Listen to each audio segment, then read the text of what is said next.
Delight IAS पर आप सभी का एक बार फिर से बहुत बहुत स्वागत है। तो यूपीएससी की वार्षिक रिपोर्ट जो राष्ट्रपति को सौंपी जाती है वो रिपोर्ट तैयार की जा चुकी है। 2024 में यह रिपोर्ट तैयार की गई है, लेकिन इसका डाटा जो है वो उससे पुराना है। ठीक है, तो यूपीएससी हर साल एक रिपोर्ट तैयार करती है और इस बार की रिपोर्ट में कुछ ऐसे तथ्य भी हैं जो काफ़ी हैरानीजनक हैं। इवन आप लोगों के मन में ना बहुत सारे डाउट्स रहते हैं कि सर किस ऑप्शनल की सक्सेस रेट किस तरीके से है ना, कौन से ऑप्शनल को लेना चाहिए, किस तरह की चीज़ें उसमें रहती हैं, मीडियम को लेकर क्या क्या चीज़ें हैं, कितने स्टूडेंट जो हैं अपीयर हो रहे हैं, किस तरीके से यूपीएससी जो है फाइनल रिकमेंडेशन कर रहा है। इन सारी चीज़ों को लेकर हम लोग गहराई से बात करेंगे, इवन फैक्ट्स के साथ बात करेंगे। आप लोगों के सामने वो टेबल्स रहेंगी जिसके माध्यम से आप उस डाटा को बहुत अच्छे से देख सकते हैं और इवन अपने लिए भी बहुत बेहतरीन डिसीजन को ले सकते हैं। सबसे पहले तो आप एक चीज़ देखो कि ये रिपोर्ट क्यों यूपीएससी को जारी करनी होती है। देखो, भारतीय संविधान का अनुच्छेद 323(1) जो है वो ये कहता है कि भाई यूपीएससी को अपनी एक रिपोर्ट जो है प्रेसिडेंट को सौंपनी होगी, है ना। तो ये प्रीलिम्स पॉइंट ऑफ व्यू से इंपॉर्टेंट हो सकता है, इवन ये फर्स्ट फैक्ट ही है, तो इसको याद रखना है। इस रिपोर्ट में अगर आप देखेंगे कहाँ से टाइम पीरियड को काउंट किया गया है, तो अगर आप देखेंगे तो 1 अप्रैल 2022 से लेकर 31 मार्च 2023 के बीच के डाटा को इसमें रखा गया है ना। तो थोड़ी सी इंपॉर्टेंट चीज़ें हैं, थोड़ा ध्यान से आप लोग फोकस करके इसको देखना। सबसे पहली चीज़ तो ये है बच्चे कि कौन से कैंडिडेट्स जो हैं वो ज़्यादा प्रीलिम्स एग्जामिनेशन में अपीयर होते हैं। मतलब अगर मैं बात करूं कि 100 बच्चा अपीयर हो रहा है या 100% है, तो उसमें अगर आप देखेंगे तो लगभग अगर एससी कैटेगरी की मैं बात करूं तो उसमें से फर्स्ट अटैम्प्ट वाले जो बच्चे हैं वो लगभग 43%। अगर हम लोग टोटल की बात करें तो यहाँ पे अगर आप देखेंगे तो लगभग 48% ऐसे बच्चे होते हैं प्रीलिम्स एग्जामिनेशन में जिनका फर्स्ट अटैम्प्ट होता है ना। तो फर्स्ट अटेम्प्ट वाले बच्चे इवन ज़्यादा एग्जाम में होते हैं। लगभग 22% के आसपास बच्चे ऐसे हैं जो जिनका सेकंड अटेम्प्ट है। लगभग 13% बच्चे ऐसे हैं जिनका थर्ड अटेम्प्ट होता है। इवन हम लोग देखेंगे कौन से अटेम्प्ट में सक्सेस होने की संभावना सबसे ज़्यादा रहती है। यूपीएससी का डाटा क्या कहता है, हालांकि अनुमान नहीं है। दूसरा, यहाँ पर अगर आप देखेंगे तो जिन बच्चों ने, अच्छा देखो बच्चों, अब यहाँ पे मेंस का आप रेशियो देखो। वहाँ पे हम लोगों ने देखा कि लगभग अगर यहाँ पे आप लोगों ने देखा हो तो आपने देखा होगा कि 42% के आसपास बच्चे थे, है ना, या 43% के आसपास। मेंस लिखने का मौका उनको कितनों को मिल रहा है, लगभग 5% का। इसमें सबसे बड़ी चीज़ यह निकल के आती है कि अगर हम फर्स्ट अटेम्प्ट में एग्ज़ाम देते हैं तो सिर्फ 5% बच्चे ही ऐसे हैं जो मेंस एग्जामिनेशन को लिख पाते हैं, है ना। बड़ा हैरानीजनक चीज़ है कि नहीं है। आप सोच के देखो, बहुत सारे लोग हवाबाजी करते हैं इस चीज़ को लेकर कि फर्स्ट अटेम्प्ट में ही यूपीएससी बहुत आसानी से क्लियर हो जाता है, कोई दिक्कत आती नहीं। मैं भी उस चीज़ से पीछे नहीं हट रहा हूँ, मैं आपको ये नहीं कह रहा कि फर्स्ट अटेम्प्ट क्वालिफाई नहीं होता है, बट डाटा देखिए ना आप यूपीएससी का। ये डाटा क्या कह रहा है कि लगभग 5% लोग ऐसे हैं। इवन आप ओवरऑल देखेंगे तो लगभग 7% ही ऐसे लोग हैं जो फर्स्ट अटेम्प्ट में ही मेंस एग्जामिनेशन लिखने का मौका मिलता है। फिर उसके बाद में थोड़ा सा डाटा अगर आप यहाँ पे देखेंगे तो सेकेंड जिनका अटेम्प्ट था वो लगभग 22% लोग क्वालिफाई हुए थे। इसमें से भी अगर आप देखेंगे तो ओवरऑल 100% देखना है उसका, 22% अब हमारा 100% है। तो इसके अंदर अगर हम देखें तो लगभग सिर्फ 17% ऐसे बच्चे हैं जो सेकंड टाइम में मेंस एग्जामिनेशन लिखते हैं, है ना। तो थर्ड अटेम्प्ट वाले बच्चे, तो यहाँ पे देखेंगे ना तो ये रेशियो बढ़ता चला जा रहा है ना। सेकंड अटेम्प्ट में मेंस लिखने का मौका मिल रहा है, थर्ड अटेम्प्ट में मेंस लिखने का मौका मिल रहा है, फोर्थ अटेम्प्ट में, इवन फिफ्थ अटेम्प्ट में आप देखेंगे तब भी जो है लगभग 14 से 15% बच्चे जो हैं मेंस एग्जामिनेशन को लिख रहे हैं। तो मेरा थोड़ा सा कहना आपको ये है, एक चीज ये भी समझिएगा बच्चों, देखो सक्सेस रेट जो बताई गई है यूपीएससी की कि फर्स्ट और सेकंड अटेम्प्ट में बहुत कम बच्चे क्वालिफाई होते हैं, थर्ड अटेम्प्ट में बच्चे ज़्यादा फाइनल सिलेक्शन ले रहे हैं, है ना। तो ये थोड़ा सा एक डाटा है, आप दिमाग में रखिए। मैं क्लासेस में भी बहुत बार बोलता हूँ कि कई बार एक आध साल हम लोगों को ना एग्जामिनेशन को देने में, समझने में चीज़ों को लेकर लग जाता है, और अगर हमारे पास डायरेक्शन नहीं है तब तो मे भी हो सकता है कि ये फोर्थ फिफ्थ सिक्स अटेम्प्ट तक भी चली जाए कहानी, है ना। तो फर्स्ट अटेम्प्ट जो होता है कई बार अगर मान लो ऊपर नीचे हो जाए, सेकेंड और थर्ड अटेम्प्ट आपको ऐसा बनाना चाहिए जिसमें आप हर हाल में क्वालिफाई करो, है ना। तो फर्स्ट अटेम्प्ट वाली कहानी में भी अगर आपके पास डायरेक्शन है तो फर्स्ट अटेम्प्ट में भी आप बहुत बेहतरीन रैंक से निकाल सकते हो, है ना। ऐसा कोई 100% तो होता नहीं है बच्चे। आप यहां पे भी अगर देखेंगे 7% तो लोग हैं ना जो लिख रहे हैं, तो वो 7% कौन से लोग हैं जिनके पास डायरेक्शन बहुत अच्छी है, जिन्होंने बहुत अच्छे से बेसिक पे काम किया है, जिन्होंने चीज़ों को माना है ना। यूपीएससी के एग्जाम जो अभी डिमांड है उसके अकॉर्डिंग उसने प्रिपरेशन की है, तब उसको प्रॉब्लम नहीं है ना। तो थोड़ा सा यहाँ पे आपको देखना, बहुत सारे डाटा हैं, आप ध्यान से देखिएगा। देखो बच्चों, बहुत सारे लोग कहते हैं क्या हिंदी मीडियम में इंटरव्यू देते हैं लोग, तो देखो ना कितने सारे बच्चे हैं जिन्होंने हिंदी मीडियम में इंटरव्यू दिया है ना। तो गुजराती भी हैं, मराठी भी हैं, पंजाबी भी हैं, तमिल भी हैं, कम हैं, लेकिन लोग आप मीडियम जो है कोई भी इंटरव्यू का रख सकते हो, इसमें प्रॉब्लम नहीं है। फिर यहाँ पे देखेंगे हम लोग कुछ चीज़ें हैं जो आपके रहती हैं। देखो बच्चों, सबसे ज़्यादा एक दिमाग में चीज़ चलती है कि भाई ऑप्शनल को लेकर किस तरीके का जो है, कितने लोगों ने लिया हो या किस में उसमें सक्सेस रेट क्या रहा है ना। तो थोड़ा सा ये डाटा अगर आप यहाँ पे देखेंगे, तो अगर ऑप्शनल के तौर पर हिंदी का देखेंगे तो लगभग 207 लोग थे जिन्होंने जो है पेपर फर्स्ट लिखा हो, 206 लोग थे इसमें से जिन्होंने पेपर सेकंड भी लिखा। कई बार क्या होता ना, आप कहेंगे सर ये यूपीएससी ने अलग अलग क्यों दे रखा है, वो इसलिए अलग अलग दे रखा है कि कई बार ना कुछ बच्चे सेकंड पेपर लिखते ही नहीं है, फर्स्ट पेपर इतना खराब हो जाता है वो तो छोड़ के चले जाते हैं। तो लगभग लगभग देखो यहाँ पे एक बच्चे ने तो छोड़ भी दिया है ना। 207 ने जो है पेपर 1 लिखा है, एक जो है फर्स्ट पेपर ही छोड़ के चला गया है, बीच में उसने छोड़ा ही नहीं है। यहाँ पे अगर आप और देखेंगे, जैसे मैं पंजाबी लिटरेचर ऑप्शनल पढ़ाता हूँ, तो जिन बच्चों ने भी इवन लास्ट ईयर का ऑप्शनल किया है या इस बार भी कर रहे हैं, मैंने हमेशा क्लास में एक बात कही है, लगभग 15 कॉपी जाती है। आप खुद सोच के देखो कितनी बार मैंने ये बात क्लास में नहीं कही।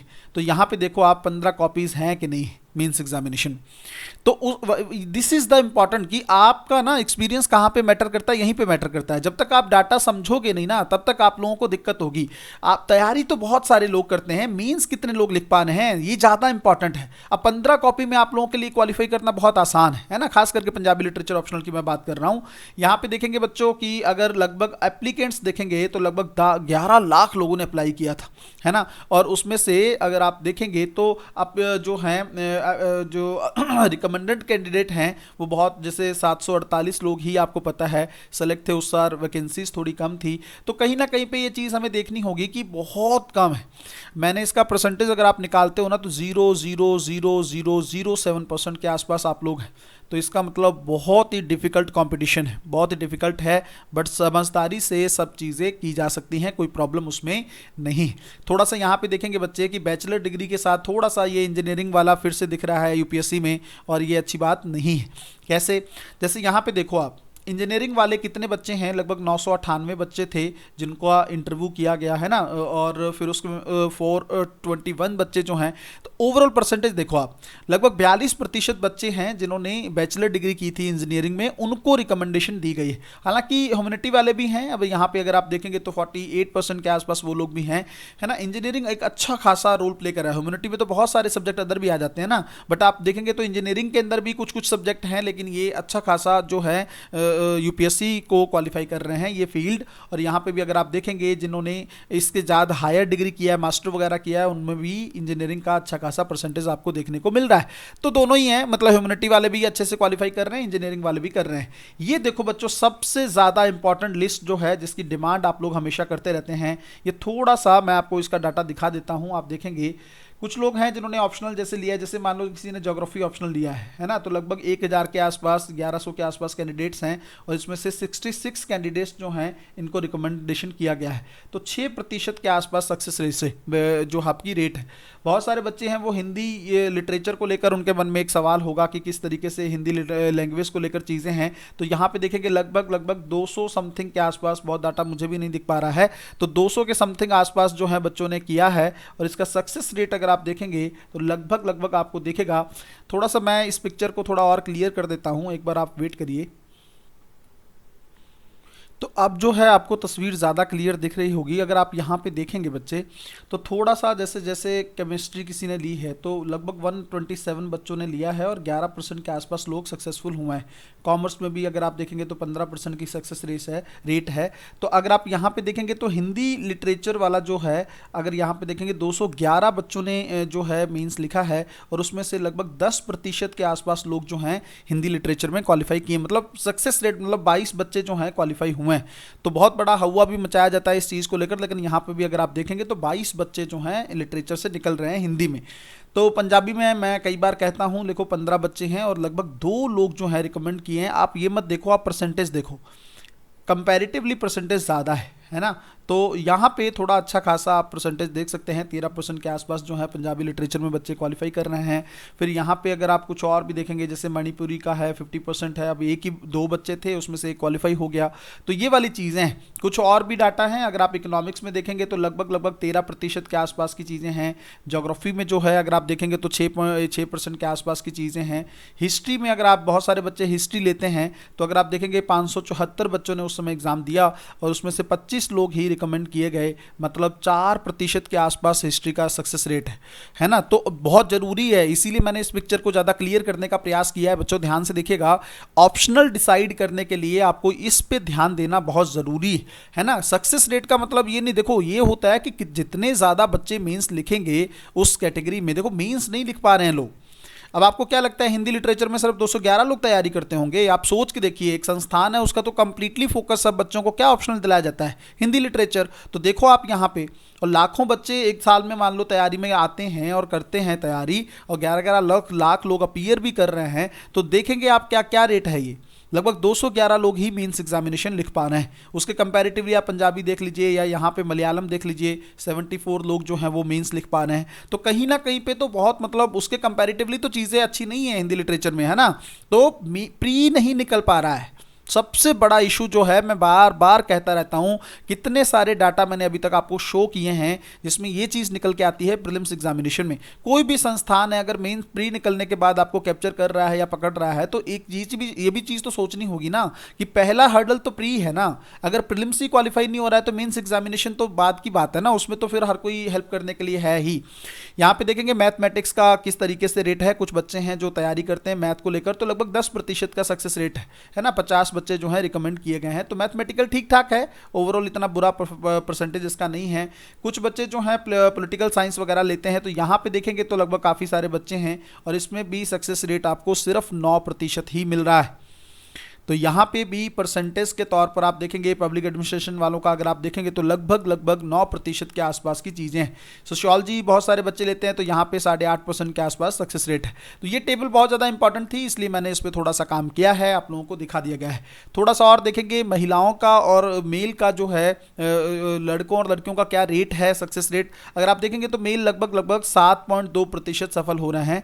महिलाओं का जो सक्सेस रेट है, अब इसका मतलब ये नहीं है कि लड़कियां जो हैं वो ज़्यादा जो मतलब रिकमेंड हो रही हैं। यहाँ पे आप डाटा देखेंगे तो आपको देखेगा मेल कितना है, लगभग 7600 के आसपास है, और महिलाएं अगर आप देखेंगे तो लगभग 1350 के आसपास। इसका मतलब इसका परसेंटेज है, इसमें से कितने लोग क्वालिफाई किए हैं। तो अगर महिलाएं 100% आ रही हैं और अपीयर कर रही हैं तो उसमें से 15% महिलाएं जो हैं वो निकल रही हैं। लड़के ज़्यादा अप्लाई कर रहे हैं तो लगभग आधा है, 50% है।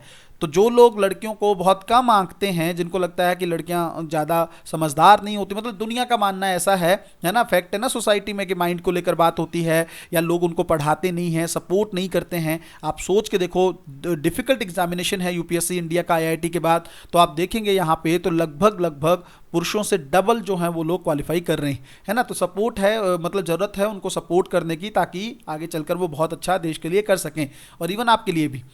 तो क्या सीख क्या मिलती है? सबसे पहली चीज़, फर्स्ट अटेम्प्ट को लेकर पागल नहीं होना है। अगर नहीं हो पा रहा है कोई दिक्कत नहीं है, मेहनत करते रहना है। सेकंड से थर्ड अटेम्प्ट तक आपका जी जान लगा देना है आपको, है ना। जी जान तो इसमें भी लगाना है, बट अगर मान लो सफलता नहीं मिल पा रही है तो मन छोटा नहीं कर लेना है, 1 आध साल और अच्छे से मेहनत करके चीज़ों को करना है। अगली चीज़, बेसिक पे बहुत ज़्यादा काम करने की ज़रूरत है, इसलिए क्योंकि प्रीलिम्स एग्जामिनेशन क्वालिफाई नहीं होगा तो मेंस की आप कितनी भी तैयारी करते रह जाओ उसका कोई मतलब नहीं है ना। तो प्रीलिम्स एग्जामिनेशन को बहुत अच्छे से करने की ज़रूरत। तीसरा, जो मैंने जितनी भी चीज़ें देखी हैं, एक डाटा और था, शायद मैं स्किप कर गया हूँगा पिक्चर उसकी, तो देखेंगे तो लगभग 24 से 26 साल की एज में सक्सेस ज़्यादा है ना। जो लोग रिकमेंड हो रहे हैं उनकी एज जो है 24 से 26 साल के बीच में ज़्यादा रह रही है। इसके बाद जो है आपको पता है स्ट्रेस बहुत ज़्यादा बढ़ जाता है, कई बार घर की जिम्मेदारियां आपको थोड़ा सा परेशान करने लगती हैं, तो सक्सेसफुल थोड़ा होने की संभावनाएं कम हो जाती हैं। तो आप जो है इस कैटेगरी में इससे पहले अपनी सफलता को तय करेंगे ताकि सही समय पर आपको ज्वाइनिंग वगैरह भी मिल सके, ठीक है। तो इन सब चीज़ों को लेकर हम लोगों ने गहराई में बात कर ली है। होपफुली इस वीडियो से आपको फ़ायदा हुआ होगा। अगर ऐसा है तो आप लोग अपना प्यार इस वीडियो के लिए दिखाते रहें। मेहनत करते रहें, दिन रात आगे बढ़ते रहें। मिलते हैं अगली वीडियो में। आप लोग टेलीग्राम चैनल ज्वाइन कर सकते हैं। इस टेलीग्राम चैनल में अगर आप देखेंगे आपको क्विज डेली मिलती है, बहुत अच्छे अच्छे सवाल जो हैं हम खुद से ही फ्रेम करके आप लोगों को दे रहे हैं। इसमें प्रीलिम्स एग्जामिनेशन को लेकर चीज़ें हैं, सीसेट को लेकर है, इवन आप हैरान हो जाएंगे हिंदी मीडियम में कॉम्प्रिहेंशन को लेकर सवाल जब कम देखने को मिलते हैं, लेकिन हम लोग सीसेट पे को लेकर अच्छे से काम भी कर रहे हैं और कॉम्प्रिहेंशन को लेकर जो चीज़ें हैं वो आपके यहाँ पे शेयर की जा रही हैं हिंदी मीडियम में, है ना। तो आप लोग जो है उसका फ़ायदा उठा सकते हैं टेलीग्राम को ज्वाइन कर। मिलते हैं अगली वीडियो में, तब तक अपना ध्यान रखें, अपनी पढ़ाई को बहुत अच्छे तरीके से करते रहें। बहुत बहुत धन्यवाद।